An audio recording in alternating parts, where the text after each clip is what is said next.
خۆشەویستان لە تەوەرەی دووەمی پرۆگرامەکەدا باس لە پاداشتی هاوکاریکردن و دەستگیرۆیی هەژاران و ندارانەکەین لە ئاینی پیرۆزی ئیسلامە. بێگومان ئاینی پیرۆزی ئیسلام تێیدا مرۆڤ سەنتەرە،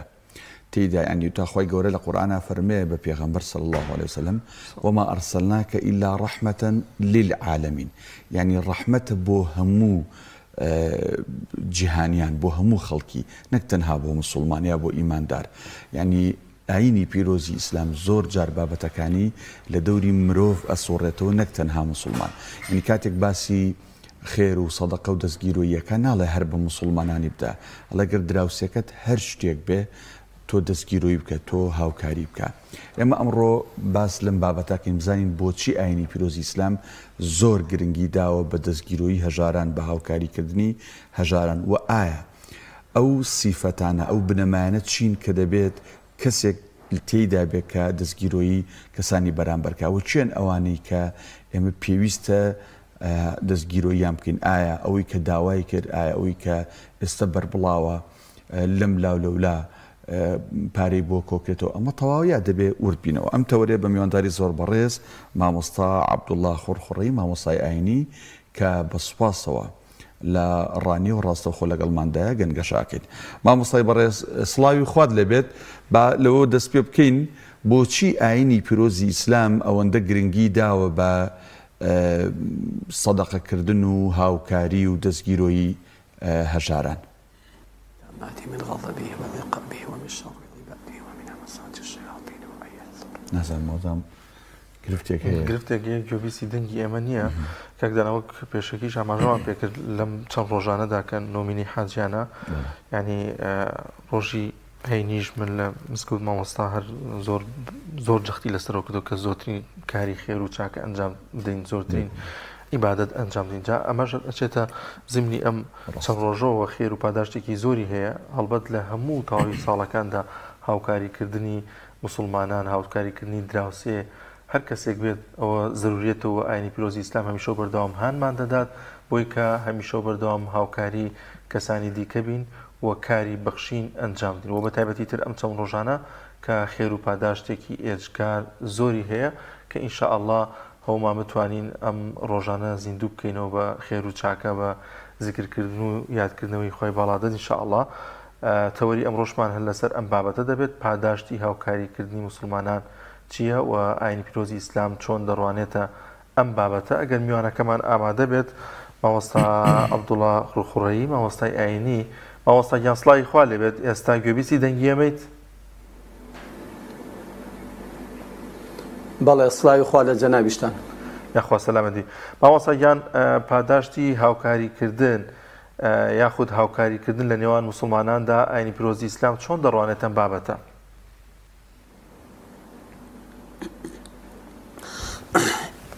بسم الله الرحمن الرحيم. الحمد لله والصلاة والسلام على رسول الله وعلى آله وأصحابه ومن والاه. سرتا سڵاوی خوای گەورە لە بەڕێستان و لە هەموو بینەران و بیسەران لە هەر شوێنێک دەنگمان دەبیستن. دیارە ئیسلام کە کۆتا پەیامی خوایە و کۆتا ئاینەکە لە ئاسمانەوە بۆ سەر زەوی بۆ مرۆڤەکان هاتووە، ئیسلام بۆ خۆی لە دوو بەش پێکاتووە، بەشێکی خواپەرستیە، بەشێکی دیکەی خەڵک دۆستیە. ئیسلام نە قیامەت دەگرێ بە تەنیا، نە دنیا دەگرێ بە تەنیا. هەم داوامان لێ دەکا کە ئێمە ڕوومان لە خوا بێ و هەم داوامان لێ دەکا کە ئاگامان لە خەڵکی خوا بێ. دیارە بەخشینی ماڵ لە ئیسلامدا پایەیەکی گەورەی هەیە، چونکە هەچ کەسێک نەتوانێ ماڵ ببەخشێ، بەڕاستی ناتوانێ گیان ببەخشێ. بۆیە بەخشین و تەبەڕوعات کە ئیسلام لەسەر موسڵمانانی داناوە لە زۆر لایەنەوە، بە بەخشینی ماڵ بێ، بە بەخشینی هاوکاری بێ، بە بەخشینی دەوا و دەرمان بێ، بە بەخشینی جێگا و ڕێگا بێ، هەموو بەشەکان دەگرێتەوە کە پلەیەکی زۆر گەورەی هەیە لە ئیسلامدا و لە بەرنامە و شەریعەتی خوادا. خوای گەورە لە چەندەها شوێنی قورئاندا لە ئاەتەکاندا باسی دەکا و پێغەمبەر عەلەیهی السەلات وەسەلام لە چەندەها فەرموودەی شیرینی خۆیدا بۆ هاوکارنی فەقیران و هەژاران هانمان دەدا. ئیسلام بە حوکمی ئەوەی کە دینی ڕەحمەتە، کە دینێکی ئاینێکی بەبەزەیە، لە زۆربەی ئاەتەکاندا خوای گەورە ئیسلامی وا ناساندووە کە ئاینێکی ڕەحمەت و بەزەی و خێر و خۆشیە بۆ مرۆڤایەتی و پێغەمبەر عەلەیهی سەلات وەسەلام چۆن هاوڵانی فێر کرد هەروە ئێمەش فێر دەکەن کە دەستبار و هاوکاری بۆ یەکتر بگرین و ڕەحم و بەزەیمان بەرامبەر بە یەکتری هەبێ وەکو کە خوای گەورە لە ئایەتی 9 سوورەتی ئینساندا دەفەرمێ ويطعمون الطعام على حبه مسكينا ويتيما وأسيرا خوای گەورە دەفەرمێ ئەو کەسانە کە خواردەمەنی دەدەن بە هەژاران یارمەتی هەژاران و نەداران دەدەن ئەوانەی کە هەژارن ئەوانەی کە مناڵی بێباوکن یان ئەوانەی کە دیل و ئەسیرن إنما نطعمكم لوجه الله لا نريد منكم جزاء ولا شكورا وكاتك هاوكاريشان دەکەن منەتیان بەسەردا ناکەن دڵیان ناشکێنن بەسەر چاویان دانادەنەوە بەڵکو پێیان دەڵێن کە ئێمە یارمەتی ئێوە دەدەین تەنها بۆ ئەوەیە بۆ ڕەزامەندی خوای گەورەیە داواتان لێ ناکەین سوپاسمان مەکەن و منەتیشتان بەسەردا ناکەین. باش مامۆستا چێن ئەوانەی کە ئێمە دەبێت هاوکاریان بکەین ئەو مەرجانە چین کە دەبێت تیان دابن ئایا ئێمە کاتێک دراوسەیەک خزمێک کە سوکارێکمان هەیە پێویستی بەوەیە لە ڕووی مادیەوە هاوکاری بکرێ بەڵام لەوانەیە ئیلتیزاماتێکی دینی نەبێ لەوانەیە هاتوچۆی مزگەوتی نەبێ لەوانەیە نوێژ و ڕۆژووی وەکو پێویست نەبێت ئایا ئێمە بەسەر ئەمانایە باز بدەین هاوکاریەکان بگەینە دەست کەسانێک کە ئەهلی مزگەوتن ئەهلی نوێژن ڕوولەخوان یان هاوکاریکردن بۆ هەژاران ینی وابەستە نەکراوە بۆی ئەبێ ئەو کەسێت و هاوکاریەکەی ئیلا ئیلتیزاماتی دینی هەبێت بۆ خۆی لە ئیسلامدا کۆمەڵێک حەقەیە خەڵکێک هەیە حەقی زیاتر لەسەرتە خەڵکێک هەیە حەقی کەمتر لەسەرتە بۆ نمونە ئەو کەسێک کە خزمتە و مسلمانە و دراوسێتە دووسێ حەقی دەکەوێتە سەرت بەڵام لەو لاشەوە ئەوەی دیکەش هەر ئەگەر دراوسێت بێ ئەگەر مسلمانیش نەبێ حەقی دەکەوێتە سەرت خوای گەورە ڕەب العالەمینە ڕەب المسلمین نییە پەروەردگاری هەردوو جیهانەکانە و ئیسلام تەنها دینی مسلمانان نییە ئیسلام بەرنامەیەکە بۆ خێر و خۆشی هەموو مرۆڤایەتی هاتووە و پێغەمبەر عەلەیهی سەلات وەسەلام بەس پێغەمبەری مسلمانان نییە پێغەمبەری هەموو خەڵکیە هەر کەسێ پێ ڕازی بێ و ڕووی تێکە و لە سەردەمی پێغەمبەردا عەلەیهی سەلات وەسەلام لە سەردەمی ئەبوو بەکری سەدیقدا لە سەردەمی ئیمامی عومەردا هاوکاری خەڵکی دیکەش کراوە خەڵکانی گاور خەڵکانی یەهودی کە پێغەمبەر عەلەیهی سەلات وەسەلام مسلمانانی هانداوە و ئیمامی عومەر هانی ئەوەی داوە کە نەهێڵێ کابرایەکی یەهودیە کابرایەکی گاور دەست لەبەر خەڵکی پان کاتەوە بەڵکو بە بەیتولمالی گوتۆ یارمەتی بدە ئیسلام زۆر لەوەی گەورەترە لە چین و توێژێکدا کورد بێتەوە ئیسلام بەرنامەیەکی جیهانیە ئیسلام ئاسمانێکە سێبەری بۆ سەسەری هەموو مرۆڤەکانە بە مسلمان و غێر مسلمانەوە ئیسلام چەترێکە جێگەی هەمووانمان دەبێتەوە لە ژێریدا بۆیە نەخێر ئیسلام تەنها پێمان ناڵێ کە ئێمە ئاگامان لە خەڵکی مسلمان و ملتەزیم بێ و لە کوردستانیشدا ئەوە سەلماوە کە ڕێکخراوە خێرخوازیەکان بەبێ فەرق و جیاوازی هاوکاری هەموو خەڵکیان کردووە چ لە یانگری خۆیان ببن چ لە دەرەوەی خۆیان ببن چ پا ببن بە مزگەوتەوە یان دوور بن لە مزگەوت چونکە خوای گەورە وامان فێر دەکا ئێمە لە سەرچاوەی ئیسلامەوە سۆز و بەزەیەکی فراوانمان هەبێ هەموو چین و توێژەکان بگرێتەوە. زۆر باشە مامۆستایان بە تایبەتیتر ئەم هاوکاریکردنە تا چەند گرنگە لە نزیکەکانمانەوە دەست پێ بکەین لە دراوسێەوە لە خزم و کەسە نزیکەکانمانەوە بۆی کە ئەوان زیاتر لەوانەیە ئێمە ئاگاداری حاڵیان بین وە زیاتر بە دەمیانەوە بچین. وەڵاهی من زۆرجار لە وتاری جومعەشدا گوتومە خەڵکانێک هەیە کە بۆ خۆیان داوا دەکەن دەچنە چاوی خەڵکەوە لە مزگەوتەکان دەسپان دەکەنەوە لە گەڕەکەکان دەگەڕێن ئەمانە بەڕاستی مەرغوب نەماون بەڵام هەر یەکێ لە ئێمە ئەگەر بە وردی چاو بژێڕین چاو بە خزم و قەوم و کەسوکار و نزیکەکانی خۆماندا بژێڕین بەڕاستی هەمومان خزمی هەژار و نەدارمان هەیە ئەوان پێیان عیبە لەلای ئێمە دەردەدڵی خۆیان بکەن ئێمەش بەزەییمان پێیاندا نایەتەوە لەبەرەوەی ئەوان لە عیزەتی نەفسەوە خۆیان ناشکێنن جا بۆیە خوای گەورە لە قورئاندا کە دەفەرمێ وەلیذی القوربا پێویستە ئینسان پێشدا لە خزمە نزیکەکانیەوە دەست پێ بکات کەسێک کە بۆ خۆی نەبێت چۆن بۆ خەڵکی دەبێت بەڵێ ئەو بابەتە بابەتێکی زۆر گرنگە کە خوای گەورە لە قورئاندا باسییان دەکا للفقراء الذين احصروا في سبيل الله ئەو هەژارانەی کە گەمارۆ دراون لە پێناوی خوادا دەست لە خەڵکی پان ناکەنەوە لا يستطيعون ضربا في الأرض وجارها يتواني كارو كاسبي وبازار النماوة يحسبهم الجاهل أغنياء من التعفف لبروي أوند بخوشر من أوند عزة نفسي برزا خلق بدولة من ديانتي دقا لكاتك داك أوانش وزع ماديان ناتواوا جاب راسي إسلام واما فيردكا كإيما صدتا آقاما لكسا نزيكا كاني خوما بي إنجا بازي قولة الباوينو يارمتي خلقاني ديكش بدين بله ما مصاب پرسیارێکی جددی لەسەر ئەو کەسانەی کە خێر ئەکەن و دەستگیرۆیی هەژاران ئەکەن کاتێک کەسێک تاکێک بۆ نمونە دایناوە لەم دەڕۆژەی کە پێی وترێ نۆمینەی حاجیان لە سەرەتاکانی مانگی ذیلحیجە و دایناوە بۆ نمونە 150,000 دینار بکاتە خێر و سەدەقە و بیتا دەدەست فەقیر و هەژار. ئایا دەبێت ینی وا باشترە وا مەبەستەکە ئەپێکێ یەک هەژار بێنین و پارەکەی بدەیتێ باشترە یان ئەم 150,000 بیکی بە 15,000 15,000 و 10,000 بیدی بە 15-20 کەس کامیان جێ زیاتر ئەگرێ؟ قوربان بخۆی زەکات کە یەکێکە لە پرۆژە دەوڵەمەندەکانی ئیسلام هەتاکو زەکات لە سەردەمی خۆیدا بە جوانی جێبەجێ دەبوو و بنبڕی هەژاری کردبوو و بۆیە ئەم بابەتەی ئەم پرسیارێک کە بەڕێز باسی دەکەی بەڕاستی لە جیاتیەوەی کە ئێمە پەرت و بڵاویکەین و ماڵێک 5,000 پێ ببڕێ یان 10,000 پێ ببڕێ حەق وایە ئەم 100,000 ئەم 150,000 بدرێتە بە یەک خێزانێکی بەوەی بتوانن هەموو پێداویستەکانی ڕۆژی جەژنێ پێدابین بکەن. هەر بۆیە خێر و سەدەقە و زەکاتیش کە دانراوە لە سەردەمی دەسەڵاتی ئیسلامیدا خەزیێنە هەبوو بەیتولمال هەبوو بە یەک دەستێک وەردش دەیگیرا و بە دەستێکیش دابەش دەکرا کە هەموو لایەک سوودی لێ دەبینی. بەڵام کاتێک کە ئەم پارە پەرت و بڵاو دەکرێەوە کەمکەما دەیدەی بە خەڵکێک بەڕاستی وابزانم جێگای هیچ ناگرێت و کەلێن و بۆشایەکانی ژیانیان پڕ ناکاتەوە و ناتوانێ وەڵامی دەردەکانیان بداتەوە لەبەروەی پارەکە مەبلەغێکی کەمە. بەڵام ئەگەر مەبلەغەکە هەمووی بدرێ بە خێزانێک ئەو خێزانە دەتوانن هەمویان بۆ ڕۆژی جەژن تێیدا سودمەند بن. ماوەسا دوو جۆر هاوکاریکردن و بەخشین هەیە چ بەنهێنی چ بە ئاشکرا زۆر جار کە بە ئاشکرا کرد لەوانەیە کەسانێک گلەی بکەن. بۆ نمونە من لە تۆڕی کۆمەڵایەتی فێسبوک دوێنێ بینیم کەسێک بە ئاشکراوتی ئەوە وەسڵەکەی من فلانە خێرم کردووە یعنی کاریگەرێکی باشی هەبوو دواتر پۆستی چەند کەسێکی دیکەی بڵاو کردەوە کە لە ڕێگەی ئەو هاندانی ئەوە کە خۆی بڵای کردووە بەخشینێکی زۆریان ئەنجام دابوو. ئەمە تا چەند گرنگە کە بە هەردوو شێوازەکە دروست هەردوو شێوازەکە مەبەست و تایبەتمەندی خۆی هەیە کە کاتێک کارێک دەکەین هاوکاری بێ بەخشین بێت ئەنجامی بدەین. خوای گەورە لە سوورەی بەقەرەدا کاتێک کە باسی شێوازەکانی بەخشین دەکە باسی هەردووچیان دەکە کە دەفەرمێ ئین تبدوا الصەدەقاتی فەنیعما هیە ئەگەر خێر و سەدەقەکانتان ئاشکراکەن بە مەبەستێک لە دڵەوە مەبەستان خوددا بێ ئەوە صیفەتێکی باش و خەسڵەتێکی گەورەیە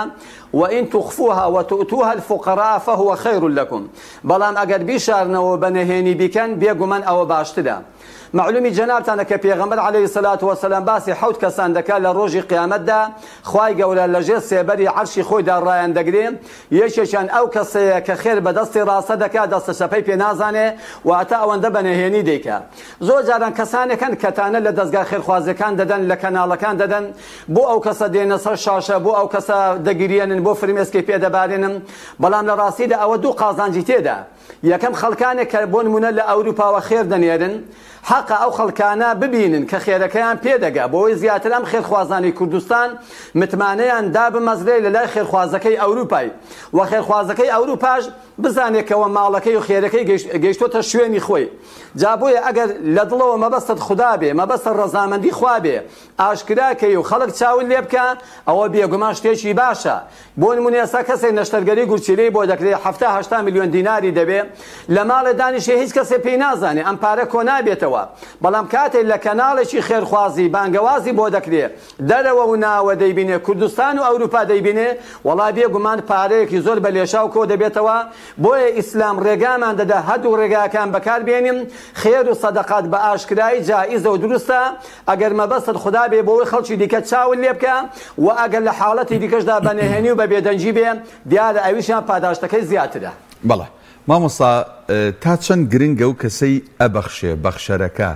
تا چەند گرنگە ورد بێتەوە لەوەی هەر پەیجێک هەر چەند کەسێک کۆبنەوە داوای هاوکاری بۆ نەخۆشێک بۆ لێ قەوماوێگەکەن یان ئەسڵن خودی کەسەکە دێتە بەرەو ڕوود یایەتە مزگەوت یاتە شوێنێکی گشتی یەتە ناو بازار داوای ئەوە کە دەستگیرۆیی و هاوکاری بکرێ تا چەند گرنگە ئێمە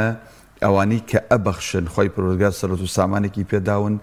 بە وردی ببەخشن بۆیی کە پارەکە جێ بگرێ نەکو هەر لە پێناوەی بەخشین بێ بڵە بن بەخشیم و وەکو بڵێ پارەکە جێ خۆی نەگرێ ئەم بابەتە چەند گرنگە بەڕاستی